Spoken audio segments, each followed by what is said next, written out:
Bienvenue sur le bilan. Moi, c'est Los Santos. J'ai les spécialistes avec moi. Je vais vous présenter. On a Aruna, Bonjour à tous. Loïc, Amadou, Nuvin et Mamadou. Bienvenue. Bon, thème numéro 1, l'évolution du poste du numéro 9 dans les années à venir.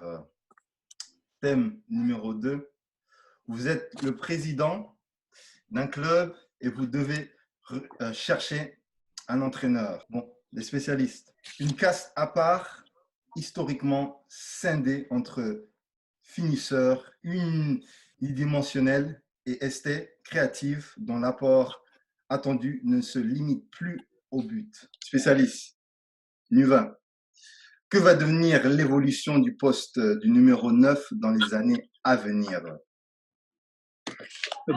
Tout d'abord, aujourd'hui, depuis une dizaine d'années et maintenant depuis même 5 ans, on voit que le jeu il a évolué.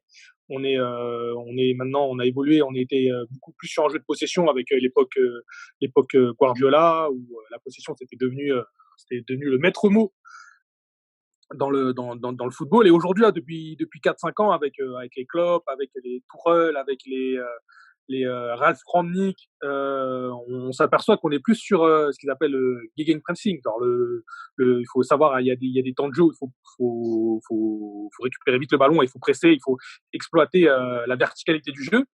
Donc je pense que par rapport à ça, le poste de numéro 9, ce que tu disais dans l'introduction, il y avait des postes, des finisseurs, des gens, des buteurs, qui avaient un bon jeu de tête, des gens qui étaient capables de faire des bons remiseurs, des gens qui étaient capables d'allier soit une caractéristique, soit les deux, ce qui est très rare. Et je pense que dans le futur, là, dans les années qui arrivent, il faut avoir un peu de toutes ces qualités. D'une part, faut être physique pour faire du pressing. Il faut avoir la qualité technique dans le sens où il faut être capable de participer au jeu. Hein. On le voit avec les Guardiola, avec les Tuchel, avec les Pochettino. Faut être capable de participer au jeu. Tu peux plus avoir un profil uniquement numéro 9, finisseur. Genre les Birov, les gens, les Trezeguet. Ça, je pense que c'est quelque chose de révolu. Maintenant, il faut des profils hybrides. C'est-à-dire que tu peux jouer sur un côté, faire des passes décisives, participer à la construction du jeu, genre Gabriel Jesus ou des gens Timo Werner. Ça, c'est les 9 pour moi qui possèdent les qualités, j'allais dire j'allais dire polymorphes. J'allais dire c'est des profils vraiment hybrides qui possèdent toutes les qualités pour évoluer dans le football d'aujourd'hui qui va beaucoup plus vite. Et bon, je pense que la rapidité du jeu, ça va être de plus en plus rapide. Hein. C'est l'évolution du jeu qui est comme ça. Mais je pense que la partie possession, c'est un peu terminé. Mais je pense qu'il faut que l'attaquant soit rapide, participe au jeu, qu'il sache faire le pressing dès qu'il perd la balle, qu'il ait ses qualités de finisseur. Après, bon, jeu de tête, c'est pas forcément le cas, tu vois. Mais je pense qu'il faut qu'il soit créatif et dans l'esprit du collectif. C'est-à-dire, mais quand on le voit dans Liverpool, hein, Mané, Salah, Firmino, voilà, les mecs ils se battent pour l'équipe et pour le collectif, mais ils ont ces qualités de finition qui font que ce sont des buteurs. Après, je vois l'évolution comme ça, hein, parce que je pense que les profils Giroud, ça va être un peu compliqué. Il y en a de moins en moins, mais ça va être compliqué pour eux. Hein. Après, moi, je vois l'évolution du jeu de ces dernières années, mais je vois ça comme ça. Donc, je vais laisser les autres participants intervenir. Peut-être que je rajouterai des choses par la suite.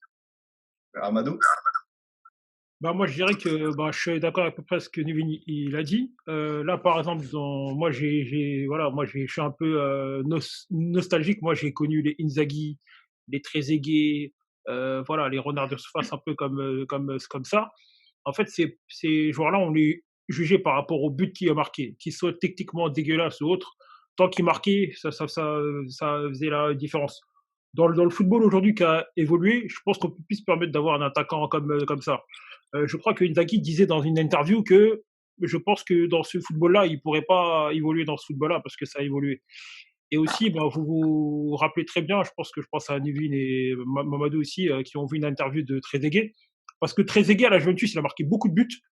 Mais il faut pas oublier qu'en équipe de France, c'était très compliqué aussi parce que le numéro 9, en fait, s'il n'y a pas une équipe offensive autour de lui, il peut être transparent.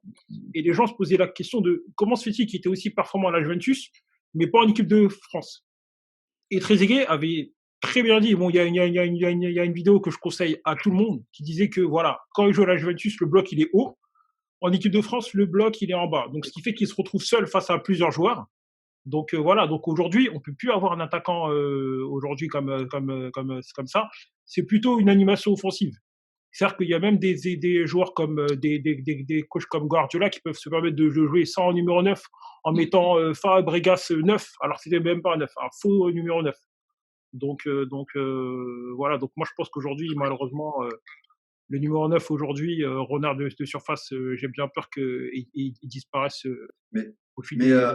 mais un joueur comme Lewandowski, c'est plutôt l'attaquant classique, non?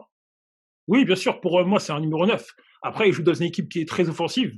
Ça veut dire que si tu mets un Lewandowski dans une autre équipe, tu le mets, je sais pas, je donne une vieille équipe, je sais pas, une équipe qui joue le bas de tableau, tu peux pas te permettre d'avoir un joueur comme Lewandowski.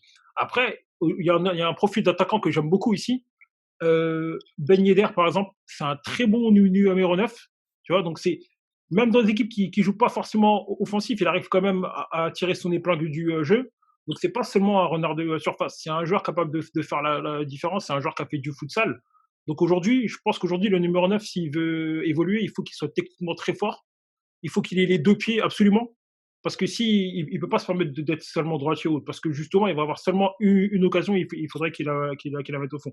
Donc pour moi, si une qualité d'en sortir chez un numéro 9, c'est le sens du but, bien entendu, mais surtout qu'il soit techniquement très très fort, parce que le moindre contrôle raté ou autre, c'est terminé, je pense. Mamadou? En fait, je pense que vous avez raison, le profil de numéro 9, en fait, ça, ça a changé. Je pense que l'évolution, elle se fait plus par rapport au fait qu'avant, dans les années 90, 2000, etc., on jouait avec beaucoup de duos. Tu vois, il y avait un attaquant. Et comme Trezeguet aussi, à la Juventus aussi, il jouait avec Del Piero. Tu vois, on se rappelle tous du Morientes et Raoul, Raoul. par exemple, et tout, tu vois. C'était plus ça, en fait. C'était plus ça. Et la transition s'est faite au milieu des années 2000, quand on est passé du 4-4-2, entre guillemets, avec des duos d'attaquants et des ailiers qui prenaient vraiment tout le couloir. Et ben, on est passé plus à 4-3, on couvre plus l'espace du terrain. Et en fait, et le poste qui a évolué aussi, c'est le poste de d'ailier. Tu vois, il y a plus d'ailiers, ils sont plus hauts. Et le 9, en fait, il est là pour aider. Ça veut dire quoi? Que auparavant, les forces de frappe, il y avait deux personnes qui pouvaient marquer des buts, deux attaquants. Alors que là, le rôle il est partagé entre trois personnes qui font des rotations, des permutations, etc. C'est pour ça que c'est plus en fait par rapport au style de jeu qui est demandé, tu vois. Déjà, ça c'est premièrement la formation. Et deuxièmement, le style comme on est en équipe de France où tu as des longs ballons, tu vois, pour des gyros qui sont là, qui sont un peu limités techniquement, ou comme Drogba par exemple, on peut dire comme ça, tu vois, qui sont costauds, qui mettent des coups de coude pour prendre les ballons, qui jouent en déviation et tout. Ouais, ça dépend parce qu'aujourd'hui c'est fini, mais ça peut revenir à la mode, quoi. Tu vois, comme tu dis, le foot, c'est perpétuel renouvellement. Tu vois, c'est perpétuel parce que ce dont on parle aujourd'hui, c'est ce qui arrivait avant avec Van Basten, par exemple, ou Cruyff, tu vois, qui jouait comme ça. Ou les Pays-Bas des années 80, par exemple, qui jouaient à ce niveau-là. Mais aujourd'hui, ça a changé. Et je ne pense pas que ce soit différent, mais le foot se renouvelle perpétuellement, tu vois. Et pour moi, l'un des meilleurs attaquants qui est vraiment sous-estimé, qui arrive à vraiment s'adapter aux deux, par exemple, ces deux travails-là, c'est Benzema. Parce que Benzema, au Real Madrid, tu vois, depuis le départ, à quoi avait Ronaldo avec des ailiers forts qui marquaient beaucoup de buts. Il se mettait au service de Ronaldo. Et maintenant, en fait, le fait que Ronaldo soit parti et qu'on demande plus de travail devant le but, et donc il a s'adapter, tu vois. Et je pense que Benzema, c'est l'exemple type du mec qui arrive à s'adapter à toutes les situations. Aruna, Oui. Giroud en équipe de France, c'est plutôt un succès ou un échec comme attaquant? Après, c'est difficile parce que il marque en équipe de France, il est efficace. Moi, je suis pas forcément fan de Giroud. Je suis pas forcément fan de son jeu. Mais c'est vrai que quand il est en équipe de France, je pense qu'il fait quand même le job. Il fait ce qu'on attend de lui. Et c'est-à-dire, c'est fixer les attaquants, c'est créer les espaces, enfin les défenseurs, pardon, c'est créer les espaces pour les autres. Il a un jeu de tête où il est pas forcément mauvais là-dessus. Mais Je dirais pas forcément que c'est un chèque. Moi, je suis pas fan, mais je dirais pas forcément que c'est un échec en équipe de France, parce que je pense qu'il arrive à faire le job et faire ce qu'on attend de lui. Même si, moi, ce que j'attends de Giroud, c'est de faire autre chose que ce qu'il fait en équipe de France. Mais voilà, il fait avec les qualités qu'il a. Et en équipe de France, non, je dirais pas forcément que c'est un échec. Pareil, moi, je suis d'accord avec toi. En fait, à Giroud, techniquement, on n'a rien à le reprocher parce que lui, il fait exactement ce qu'on lui demande. Tu vois. Encore une fois, c'est l'entraîneur qui lui donne des consignes précises avec un jeu précis. Quoi, tu vois. En fait, il fait ce qu'il demande, il fait son travail parfaitement par rapport aux consignes. Quoi. Donc, je pense qu'il y a pas de souci. Moi aussi, je suis d'accord avec lui. C'est pas procès Giroud, entre guillemets, c'est plus le procès de l'entraîneur qui définit la ligne directrice du jeu. Quoi. Mais moi, j'ai juste une question pour Aruna. Mais est-ce que, par exemple, comme ça, bon, on peut dire que ça a marché avec Giroud, mais Giroud, c'est plus le type d'avant-centre, bon, classique, diront qu'il bon, il reste à la ligne entre les deux derniers défenseurs. Ça fait que ça attire les deux derniers défenseurs. Et puis quand il y a la balle qui vient, il a dévie aux autres joueurs. Mais les autres équipes maintenant, ils peuvent sûrement ils peuvent sûrement prendre l'exemple de cette tactique-là, non? Bah après, comme disait Mamadou tout à l'heure, tu disais que c'est un attaquant classique parce qu'il est entraîné, qui est forcément coaché par un sélectionneur classique. Parce que c'est Deschamps, ça correspond exactement à la philosophie de Deschamps, à mon sens. Et demain, tu mets à la tête de l'équipe de France un club ou un Guardiola, et je suis pas sûr qu'ils sélectionnent Giroud en fonction de leur philosophie. Donc Giroud rentre dans la philosophie de Deschamps, qui a une tactique un peu à l'ancienne, qui a encore une vision du foot un peu à l'ancienne, mais qui lui réussit. Après, moi, si je peux rajouter par rapport à Olivier Giroud et Karim Benzema, pour moi, c'est deux attaquants de profils différents. Par exemple, si on prend l'exemple de Benzema, il est capable de jouer numéro 9. Il est capable de jouer numéro 10 aussi. Le Giroud, le problème, c'est qu'il peut jouer que numéro 9. Il peut pas jouer numéro 10. Ce qui fait qu'en gros, que si il décroche, c'est pour créer des espaces pour Griezmann, etc. Et moi, je dirais même que Benzema et Giroud sont complémentaires. Je pense qu'ils peuvent jouer ensemble, mais c'est juste que les deux, ils s'aiment pas, en fait. C'est tout simplement ça. Et après, voilà, on parlait de Benzema. Benzema aussi, il faut pas oublier qu'en équipe de France, il est resté longtemps sans marquer. Non pas parce que, voilà, parce qu'il voulait décrocher que ça, c'est que le plan de jeu en équipe de France n'était pas très clair. C'était un peu brouillon. C'est-à-dire qu'en fait, il était très performant au Real de Madrid parce que c'était clair, il y avait Ronaldo, etc. et tout. Mais en équipe de France, il y avait beaucoup plus de pression aussi parce que c'était le seul joueur de classement Gian. Il n'avait pas les mêmes responsabilités que ce qu'il avait au Real de Madrid. Ce qui fait que c'était beaucoup plus compliqué, surtout quand on sait qu'en équipe de France, c'était très compliqué. Aujourd'hui, je pense que si on met Benzema dans cette équipe d'aujourd'hui, là, je pense qu'il fait très très mal. Hein, on va pas se le cacher. Hein. Après, voilà, c'est un numéro 9 aussi.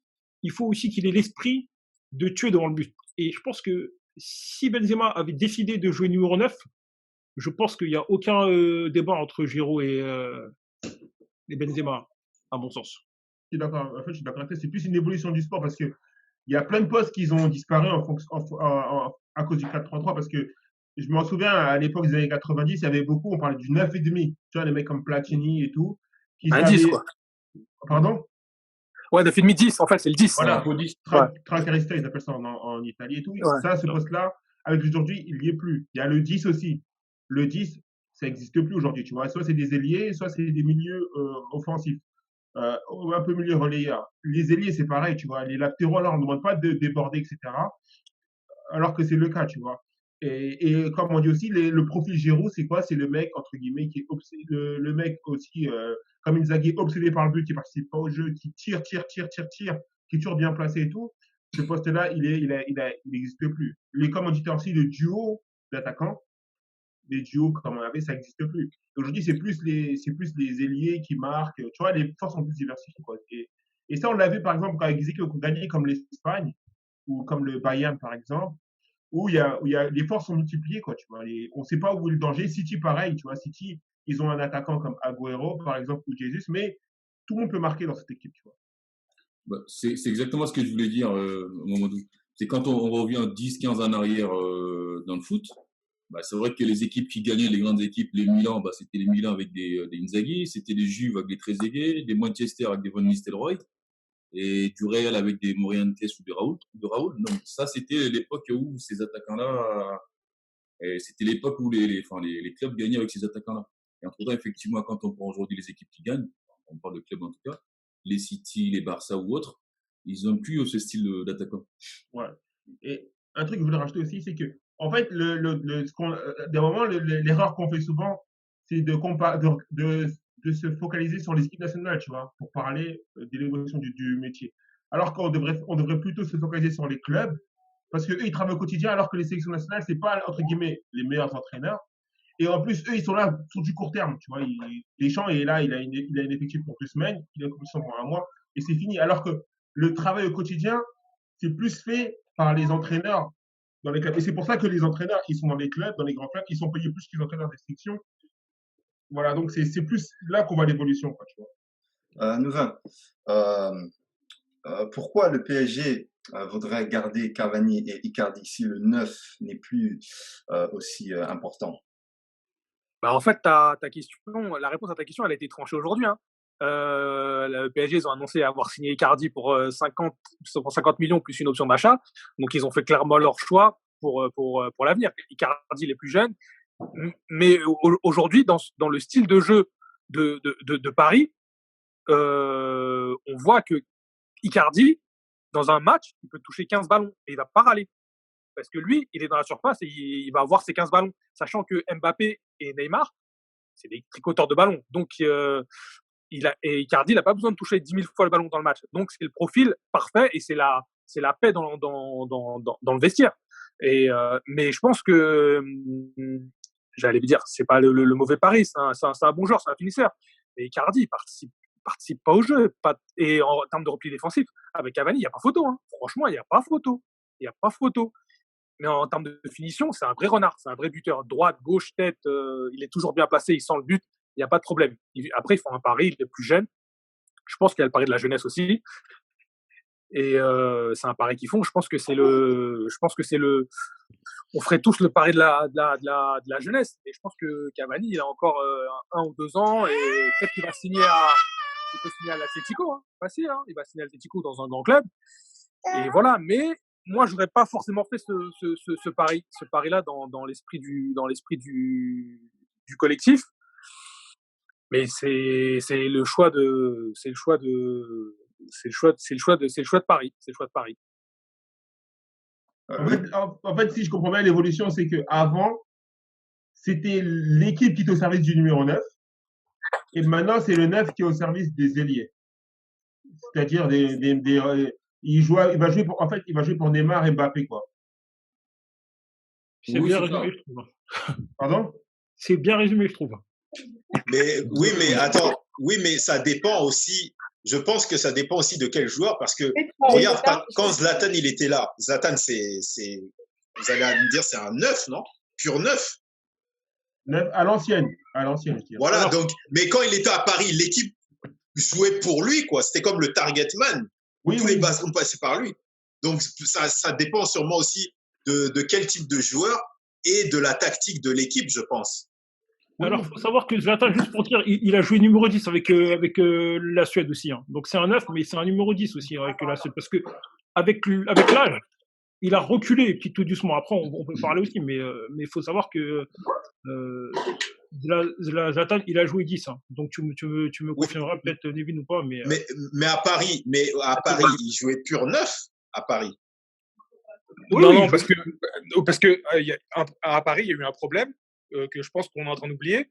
C'est qu'au moment où il est arrivé, Pastore a disparu. Hein. À part les blessures, pourquoi Pastore ne jouait pas? C'est parce que quand Pastore jouait, Zlatan, il décrochait. Donc, c'était impossible de jouer avec Zlatan et Ibrahimovic. Hein. Et quand Pastore jouait, il jouait sur un côté. Donc, Zlatan, pour moi, au départ, c'était un numéro 9, mais il a toujours décroché. Hein. C'était un 9-10, en fait. Hein. Et là, ça a toujours été comme ça. C'est pour ça que Laurent Blanc, il joue avec Thiago Motta, Verratti et Matuidi. 4-3-3. Ça lui posait pas de problème. Voilà. Et vu que Zlatan marquait, ça n'a posé aucun problème à personne. En fait, ce que j'ai dit, ce que j'ai compris, ta logique, en fait, l'évolution, comme je disais tout à l'heure, tu n'as pas entendu, mais avant, le 9, il jouait. Tout le monde, toute l'équipe jouait pour le 9, et maintenant, c'est l'inverse. le 9, il est là pour servir les ailiers, quoi. Les Ronaldo, les Messi, tous les ailiers, Oui, quoi. c'est En ça. fait. Exactement, ça fait C'est ça partie de. l'évolution. Ouais, Ça c'est fait. un peu comme Olivier Giroud. C'est Ouais. pareil. Olivier Giroud, aussi, le souci d'Olivier Giroud, c'est pas que c'est pas un bon attaquant. C'est qu'en fait, c'est que pour le mettre dans les grands attaquants, il faut qu'il soit plus efficace. C'est ça le souci de Giroud. C'est qu'il a été très performant au départ. Après, voilà, par rapport au Trezeguet, etc. et tout. Donc, voilà, je pense que c'est quelqu'un qui, avec plus de confiance, peut-être plus de temps de jeu aussi, il aurait peut-être pu progresser aussi. Donc, après, voilà, je pense que mentalement, il y a eu un souci aussi, mais bon, voilà. Mais c'est vrai qu'en termes de profil attaquant, moi, j'aime beaucoup quand même Olivier Giroud. Après, Après, je pense que je vais rajouter juste son un truc. style ne correspond pas forcément au jeu d'aujourd'hui. Ouais. Vas-y, Aruna, vas-y. Non, pardon. Non, je disais juste par rapport à la comparaison que tu fais avec Trezeguet. Sauf qu'à l'époque, Trezeguet était dans les équipes qui étaient faites pour, comme disait Mamadou, tout le monde travaillait pour eux. Aujourd'hui, Giroud arrive en fait, il a un profil un peu bâtard. Parce qu'il arrive il est dans des équipes justement qui ne jouent pas forcément pour lui, enfin, qui font des jeux qui est complètement différent. Oui, tu vois, l'équipe faite pour un numéro 9, ça n'existe plus parce que si ton numéro 9 titulaire il se blesse, toute ta stratégie de jeu elle est foutue. Et Giroud, il est dans l'esprit du collectif, c'est-à-dire en fait il se sacrifie un peu pour l'équipe et pour les autres, tu vois. Mais de temps en temps, il marque quand même parce que si un numéro 9 ça marque pas, tu sais comment ça se passe les médias et tout le tintouin. Aujourd'hui, dans toutes les équipes, t'as pas un numéro 9 franchement, qui fait pas beaucoup d'efforts pour l'équipe. Parce que c'est compliqué. Agüero, au départ, c'est compliqué avec Guardiola. Hein, parce qu'il lui dit, ouais, tu dois défendre, tu dois faire ceci, tu dois faire cela. Même les Firmino, hein, regarde comment ça bosse. Et quand tu vois ton numéro 9, il bosse et il fait le pressing pour ton équipe, les autres, ça suit aussi, tu vois. Donc, il faut que tu sois aujourd'hui dans l'esprit du collectif. Et c'est pour ça que ce qui était intéressant dans le Neymar au début, il courait pas trop, Mbappé aussi. On l'a vu je crois que c'était contre le Real. Quand les mecs ils ont commencé à cavaler ensemble, ils ont compris que c'était ensemble qu'ils pouvaient gagner quelque chose.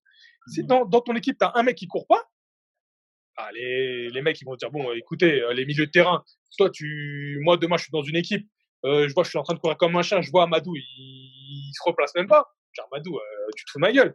Donc t'es dans un esprit qui est plus collectif, tu vois. Et comme les Liverpool, comme les Real Madrid, tu regardes, c'est un collectif. Que ton attaquant, avant, tu avais des attaquants, à part Jean-Yves Messi, Ronaldo, ils mettaient des 30, 35 buts par saison, tu vois. Aujourd'hui, si tu as un attaquant qui arrive à 20 buts dans ton club, ton numéro 9, franchement, c'est top. Hein. Franchement, c'est pas mal. Parce que la marque, elle est répartie.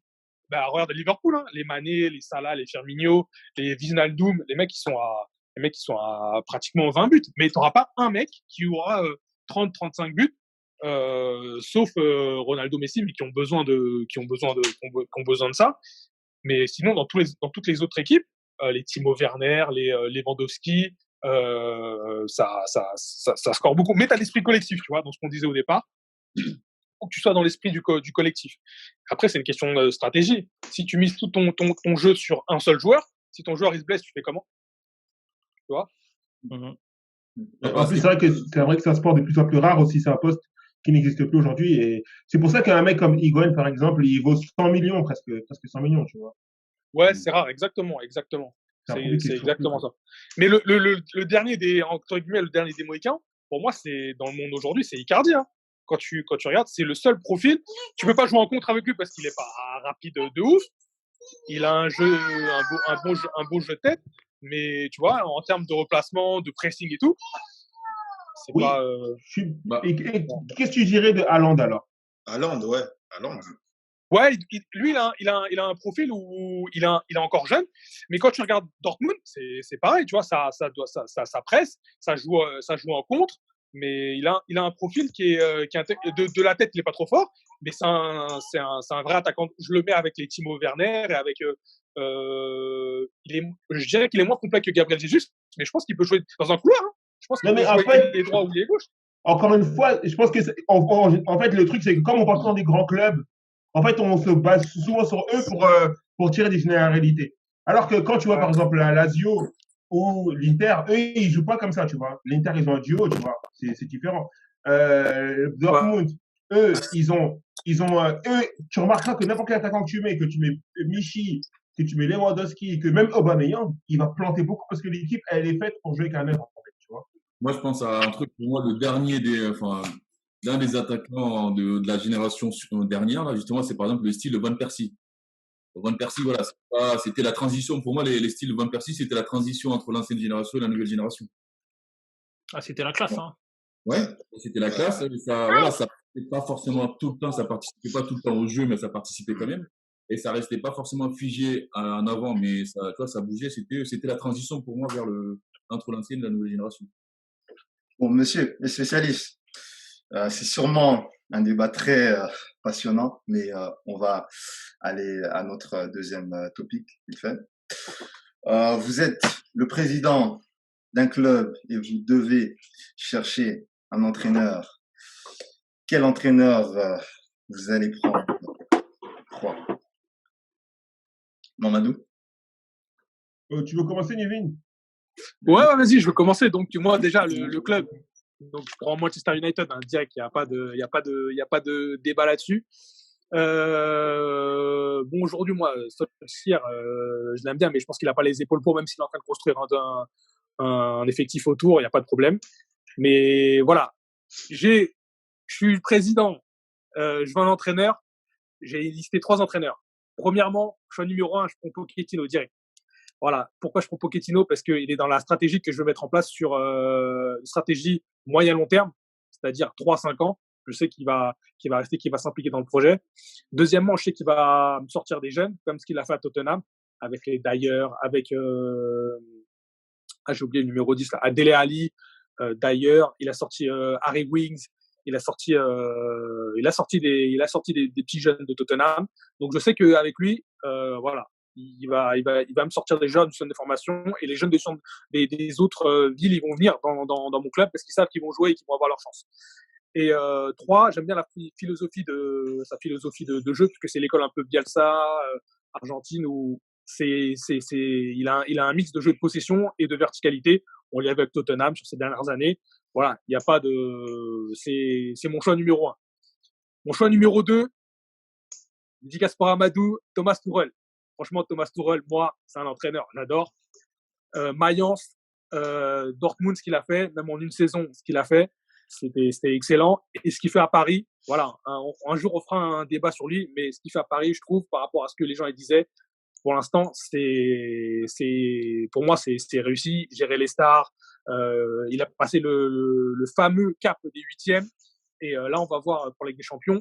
Mais je pense qu'on pourra mieux le juger l'année prochaine.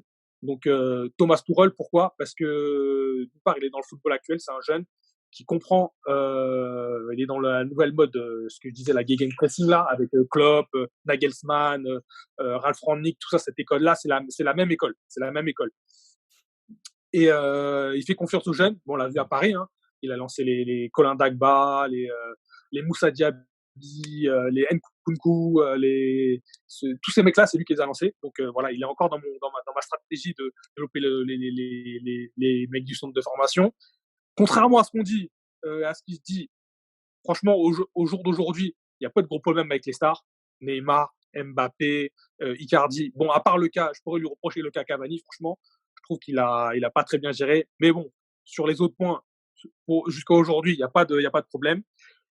Et l'autre point qui est bien avec Tuchel et qui a avec Pochettino et qui aura aussi avec mon troisième point, c'est la tactique. C'est-à-dire, il va jouer dans différentes tactiques offensives. On va se régaler. Pas tout pour l'attaque, mais il va savoir trouver l'équipe d'équipe et utiliser différentes tactiques lors de cours d'un match, savoir faire changer le cours d'un match. Voilà, j'ai pas de problème avec ça. Thomas Tuchel en 2. Troisième choix, je pense que c'est un entraîneur. À chaque fois, sur les classements, je vois un meilleur entraîneur. On n'entend jamais parler de lui, mais moi j'aime bien Allegri. Franchement, Allegri, il est passé partout. Milan, Juve, il a gagné. Il sait s'adapter aux stars, il sait s'adapter à différents types de situations. Milan, ils étaient à la rue, il est venu, il les a fait gagner un titre. La Juve, il s'est adapté, les stars, et il a continué à gagner. Bon, après, la Ligue des Champions, il est sur les finales. Il est tombé sur Barça, il est tombé sur Real. Voilà, c'est un peu compliqué, mais Allegri, pareil. Voilà, Allegri, je sais que sur les jeunes, un peu moins, mais je sais que si jamais je veux un peu une stratégie de résultat à court terme, cette fois-ci, je sais qu'il va pouvoir m'amener à mes objectifs. Et j'ai hâte de voir la saison qui va arriver, là, quel club va le prendre, parce que je pense qu'il va prendre un club. Quel club va le prendre. Donc moi, pour Manchester, c'est ces trois entraîneurs-là qui sont dans ma liste. Après, je vais faire une parenthèse. J'aurais pu prendre d'autres coachs, hein. Guardiola, Bielsa, mais vu qu'ils étaient déjà en poste, je me suis dit, je vais prendre des entraîneurs qui sont pour Pochettino et Allegri qui sont pas en poste, et Tourelle dans un hypothétique si à la fin de la saison ça se termine. Voilà, je le prendrai. Donc moi, voilà, c'est ça, c'est Pochettino, Tourelle, Allegri. Vas-y, vas-y. Parce que, attends, on parle de Thomas Tuchel, je suis obligé de rebondir. Donc, alors, avant de répondre à ces questions-là, je vais clarifier un truc parce que je pense que je me suis mal exprimé la dernière fois, parce que faut savoir que moi, je suis parisien, je parle avec beaucoup d'émotions. Des fois, je me laisse emporter. Ça, c'est déjà dit. Deuxièmement, je pense que Tourelle, c'est un vrai bon coach, et je dis pas ça parce que tu as apporté des arguments. Je pense que c'est un très bon coach.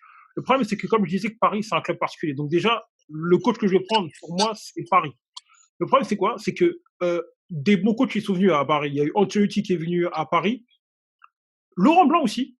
Hein, franchement, je dis franchement Laurent Blanc aussi. Mais il y a eu qui aussi? Bon, voilà, le club et tout. Et le problème, c'est quoi? C'est que ces mecs-là, dans ces clubs-là, ils perdent toute lucidité. Je ne sais pas si c'est la pression, ça tous. Donc, il faut que l'entraîneur qui vienne à Paris, il faut qu'il soit très, très fort. C'est-à-dire que je pense avec plus de lucidité, je pense qu'il resterait dans ses principes. Et même Unai Emery aussi, il a fait des très bons trucs. Donc voilà, donc c'est très voilà. Donc moi, Pochettino, je suis chaud aussi parce que voilà, c'est un mec qui connaît le club, etc. et tout. Voilà. Sur l'avenir aussi, j'aurais repensé à Thiago Motta aussi, qui connaît la génération et tout. Donc mais le problème, c'est quand même des très gros risques de faire venir ces entraîneurs-là dans cet environnement-là. Donc c'est pour ça que moi, j'ai pensé à Marcelo Bielsa. Mais Marcelo Bielsa, il est peut-être un petit peu trop fou pour le club du PSG. Donc c'est pour ça que moi, j'opterais plus pour Guardiola, parce qu'il a la crédibilité.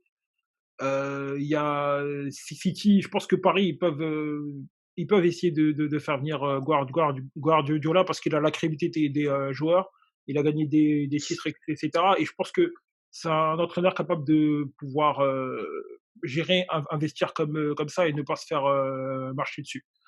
Je suis d'accord avec Allegri aussi. Donc Allegri, c'est un coach aussi qui a la légitimité aussi. Donc je pense que ça pourrait être un bon entraîneur aussi pour Paris. Et 3, c'est une sorte de point d'interrogation aussi. Moi, je pense quatrième. que. C'est ton quatrième. Non, 3. Non, alors, je vais redire. Alors, 1, Guardiola. 2, Allegri. Et 3, Ancelotti. Tu as dit Pochettino tout à l'heure. Non, j'ai sorti. Alors, j'ai juste fait un petit contexte un petit peu pour expliquer mon choix. Maintenant, pourquoi je crois que c'est genre. Maintenant, si tu veux retenir 3 noms, Guardiola, Allegri et Ancelotti. Ancelotti, ces 3-là sous certaines conditions, parce qu'Ancelotti, il connaît le club, et que s'il vient, je pense que voilà, il pourrait faire des choses. Mais je pense que mon choix numéro 1, ça reste quand même Guardiola. Voilà. Donc je suis un peu parti un peu dans tous les sens, mais voilà. Guardiola, Allegri et Ancelotti. Aruna? Oui. Bah, moi, pour ma part, je prends Tottenham. Tottenham? Ouais, je prends Tottenham. Bah, c'était Man United, mais bon. Ah, il veut sauter José. Il veut sauter José. Ah, ah non, José, c'est pas mon ami, non. Du coup, moi, je pars pour Tottenham. Tottenham, le choix numéro 1 que j'ai fait en tant que coach, moi, ce sera Klopp, Jürgen. Bah, Jürgen, bah, comme vous disiez, c'est le. Voilà, c'est les équipes Liverpool, ça donne envie quoi, de regarder un match de foot. Il n'y a pas de statut, le star system, ça n'existe pas à Liverpool. Il est là pour tirer le meilleur de chacun joue avec lui. Et il grandit dans ça avec United de Ferguson. À un moment donné, le Wayne qui se défonçait. Donc moi, en numéro 1, je prendrais Klopp pour Tottenham. Et en second, donc, je prends Simeone, bah, qui est à peu près dans le même style. Aujourd'hui, si je suis président de Tottenham, donc je n'ai pas forcément les moyens du PSG ou des grands, en tout cas, pour. Mais ces gens-là arrivent à faire des équipes avec les joueurs qu'ils ont, en donnant envie à chacun et de transmettre les valeurs du club et l'amour du foot. Et un 3, bah, ce sera Tourelle. On est d'accord. Moi, Tourelle, son côté calme, je pense qu'il a, voilà, il a un côté visionnaire. Enfin, voilà, en tout cas, il a une vision, il a une philosophie de jeu, moi, qui me plaît et qui peut correspondre aux objectifs de Tottenham. Donc, je suis parti sur 3 coachs. Klopp en premier, Simeone en 2 et Tourelle en 3 pour Tottenham. Alors, Mourinho est sur la fin alors. Comment? Mourinho est sur la fin alors. Ah ouais, désolé pour Mourinho, ouais. Il est cramé. Pour lui, mais désolé. Je pense que c'est fini pour Mourinho. Ouais, j'ai beaucoup de respect. Là, maintenant, là, et pourtant, le style Mourinho, au début à Porto et dans d'autres clubs, bah, ça correspond à peu près au style club, au style Simeone, dans le sens où il donne envie aux joueurs de se défoncer pour lui. Enfin, en tout cas pour le club. Mais non, désolé pour José, pas de place. Ah ouais. À mon avis, je pense que son message ne passe pas. Mais qu'est-ce qui a fait que Mourinho en soit arrivé là? Bah, moi, je sais que Mamadou, il est pro Mourinho. On va laisser peut-être Mamadou répondre voilà. Explique-nous un peu qu'est-ce qu'il a. Ouais, vas-y, qu'est-ce qu'il a fait que Mourinho. Laisse ses coachs avant qu'on puisse parler de Mourinho. Ouais, faut qu'on laisse citer ses coachs en premier. Ouais, bon, en fait, je vais citer mes coachs vite fait. Moi, je suis Nasser Al-Khelaifi. Il y a 3 que je vais essayer. Premier, j'essaierai Jürgen Klopp, comme Aruna l'a dit. Moi, je pense que ce gars-là, il a vraiment la cote. Et puis, il sait bien gérer les stars et puis faire grandir un effectif. Tu vois, même si là en ce moment, jusqu'à présent, si Dortmund sont quand même compétitifs, c'est toujours grâce à son travail. Donc il a laissé des traces. Et Liverpool, on voit le travail qu'il a fait. Et deuxième, je vais prendre Massimo Allegri. Pourquoi? Parce qu'il a le profil. Il gère les stars. Moi, je pense que voilà, il gérera. Moi, je suis pas sûr que contrairement à Nuveng et à Amadou, je suis pas sûr que Turel. Bon, je suis pas sûr qu'il gère vraiment. On voit aussi les scènes. On a beaucoup vu les scènes avec Mbappé où il prend Mbappé comme si c'était un enfant, mais Mbappé lui dit vas-y, mais dégage quoi, tu vois. Ils font un peu ce qu'ils veulent. Il a peur de faire sortir. Si Neymar fait un mauvais match, tu vois que le gars, il a peur de le faire sortir, quoi. Il a peur de faire sortir Neymar, par exemple. Il a peur. Il y a des joueurs, en fait, c'est pas tous. Il a peur. Et puis, troisième, je dirais Zinedine Zidane. Pourquoi Zidane? Parce que, voilà, l'expérience, c'est 3 coupes d'affilée qu'il a gagnées. Il a les nerfs solides. Voilà, il peut. Lui, c'est quelqu'un qui peut supporter ce type de pression. Et puis, s'il débarque en France, un club comme le PSG, malgré que c'est un club particulier, comme Aruna l'a dit, je pense Marseille et PSG, ça, c'est 2 clubs vraiment particuliers. Mais lui, il aura déjà ce respect. Et puis, il peut jouer là-dessus. Donc, voilà. Et puis, voilà. On va toujours savoir. Maintenant, j'aurais choisi Mourinho parce que c'est quelqu'un aussi que j'aime bien. Mais maintenant, je me pose des questions. Comment ça se fait qu'il en soit arrivé là, quoi, en fait? C'est toi qui as fait ça. Mamadou? Bon, Mamadou va répondre. Pardon, j'ai pas compris. Tu peux répéter la question? Je n'ai pas entendu. En fait, comment ça se fait que Mourinho, lui qui était l'un des coachs les plus vus et les plus wanted, si je peux dire ça comme ça, mais comment ça se fait que là maintenant, voilà, c'est comme si c'est la descente aux enfers, si je peux dire ça comme ça. je pense que je vais te résumer. Ça mérite une thématique en soi, tu vois. Ok. Mais en quelques lignes. Mais alors, c'est quoi? Je vais essayer toi, tu dis que le mec descend aux enfers. Par rapport à quoi, en fait? Par rapport à quoi? Ben, par rapport, ok, on regarde, On va mais pas voir regarde ses passages. les coachs, on va jamais les avoir, hein, les coachs de De Mamadi. Là, Manchester. c'est 6 mois, là, les 6 mois, il avait pas fait 6 mois. Et là, même, on pense même le limoger même de Moi, je vais Tottenham. stopper cette Regarde, on réunion. a des fans comme Aruna, fan de Tottenham. Aruna, il regrette, il pleure. Il pleure, Aruna, il pleure. Attendez, en premier, laissez Mamadou citer ses 3 coachs. Après, il pourrait répondre en 30 secondes. Franchement, je vais te dire deux choix et un choix que j'ai pris en numéro 1. C'est moi le coach que Excuse-moi, j'ai pas entendu le ton club numéro 1. pour lequel le club, c'est Paris Saint-Germain. Je mettrai le paquet sur Pochettino. Numéro 1, Mauricio Pochettino, parce que lui, il a la crédibilité, il a l'expérience. Ça aurait pu se faire. Attends, tu m'entends ou pas? Ouais, on t'entend. Ça aurait pu se faire avant Tourelle.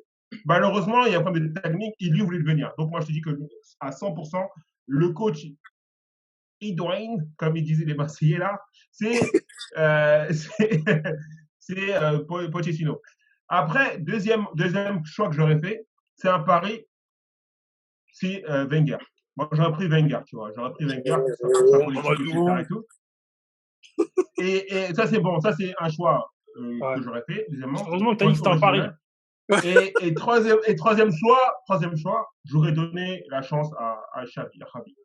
J'aurais donné la chance à Xavi. Ça n'a pas pu se faire. Ça n'a pas pu se faire à Barça. Mais je pense qu'il cherche une expérience. Et moi, je pense qu'on peut lui donner sa chance à Xavi. Je pense qu'il va faire un travail magnifique. On n'est pas d'accord, mais Wenger, tu sais, parce que lui, il connaît le contexte français, qui est un contexte très particulier. Et comme tu as dit, Amadou, les clubs, comme tu as dit, ça n'a pas marché avec Ancelotti. Il s'est fait tailler. Tourelle, il se fait tailler. Emery se fait tailler. Et lui, en fait, c'est pas plus pour ses compétences, footballistiques, etc. et tout, mais pour le projet qu'il va mettre en place pour les années à venir. Et en plus, parce que lui, il va venir avec une aura, tu vois. Il va venir avec une aura qui va faire qu'il va travailler. Et en plus, troisièmement, il sait travailler avec des joueurs difficiles. Voilà les 3 joueurs pour résumer: Pochettino, Wenger et Xavi. Mamadou, je pense que Wenger, dans ton cas de figure, il faut le mettre en directeur sportif.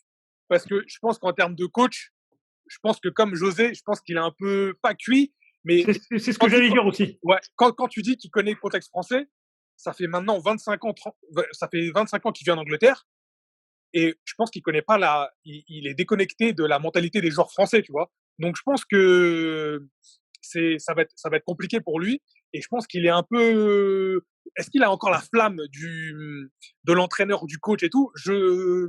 J'ai un doute sur ça. Après, je vais juste dire 2 trucs sur Mourinho. En fait, moi j'aime bien Mourinho, hein. Moi j'aime bien Mourinho, j'aime bien Guardiola. Mais Mourinho, pourquoi il est sur la fin aujourd'hui? Parce que sa méthode de coaching et de management des hommes, ce qui est très important dans mon choix d'entraîneur, aujourd'hui, tu dois être bon dans le management des hommes. Parce que tactiquement, tout le monde est bon. Tout le monde, même moi, toi, Amadou, Loïc, Aruna, on sait faire 4-3-3, 3-4-3, tout ça, il n'y a pas de problème.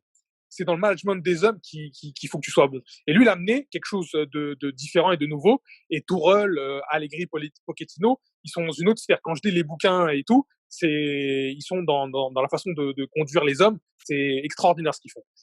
Emery aussi, hein. Mais José, voilà, il est malheureusement pour lui, depuis la fin du Real, il est parti dans une guerre avec les médias, c'est nous contre eux. Il est plus dans le football, il est déconnecté. Et aujourd'hui, ses méthodes d'entraînement elles se connectent plus avec la génération des joueurs qu'on a, tu vois. Et ça, c'est important à prendre en compte quand tu prends un entraîneur. Il faut que ça colle avec la mentalité des mecs de maintenant. Les réseaux sociaux, les mecs sont tout le temps connectés, les mecs, ils ont envie de faire un peu ce qu'ils veulent. Donc, tu dois apprendre à gérer ça, à leur donner de la responsabilité. Tu vois, quand tout à l'heure, Loïc, il dit Mbappé, il sort, ouais, il fait. Mais ça, c'est un management de ouf qu'il a fait, Tourelle. Parce que si jamais Tourelle, il le reprend devant tout le monde, les mecs, ils vont dire quoi? Clash avec Tourelle, Mbappé et tout, alors que c'est passé comme une lettre à la poste. Donc il faut le dorloter. Donc, tu veux dire que les joueurs de maintenant, il faut les dorloter. Tous les joueurs de maintenant, il faut les caresser. Neymar, c'est pareil. T'as pas vu les images que tu montres de Tourelle? Il lui fait des câlins et tout, il l'embrasse et tout. C'est un truc de fou. Tous ces joueurs-là, il faut les dorloter. Et José, c'est pour ça qu'il est cuit. Lui, il aime bien la méthode un peu, pas dure, mais il aime pas ce côté, pas paternaliste, mais ce côté très ami et tout, tu vois. Il faut savoir mettre de la distance. Mais lui, José, il est pas dans, c'est pour ça que ça marche pas. Tu vois, avec Paul Pogba, c'est parti en clash, et tous les mecs, hein, même avec, aujourd'hui, à Tottenham, ça fait 6 mois, mais moi, je te dis, hein, je lui donne, je pense que la saison prochaine, je pense qu'il finit pas la saison. Je pense qu'il finit pas la saison. Moi, Mais malheureusement, vu que c'est un homme intelligent, je me demande encore, parce qu'on est beaucoup à avoir lu le livre ici, je me demande comment ça se fait qu'il n'ait pas pris ça en compte, de l'évolution de la génération, des joueurs, de la mentalité. C'est compliqué. Alors que tous les autres mecs, Pochettino, Tuchel, Rangnick, Klopp, ils ont compris comment gérer ces mecs-là, tu vois. Ils ont compris comment les faire avancer. C'est plus, tu les fais plus avancer avec une carotte, hein, ces mecs-là. Ils sont beaucoup plus malins que toi, hein. Mais il faut avoir un aspect, pas ami-ami, mais il faut savoir être proche des joueurs, les écouter, leur donner du temps quand ils en ont besoin. Et mais aujourd'hui la réussite d'un entraîneur, c'est 80% de management des hommes, 80% de caresses. Hein. On va pas se mentir, hein. C'est 80% de caresses.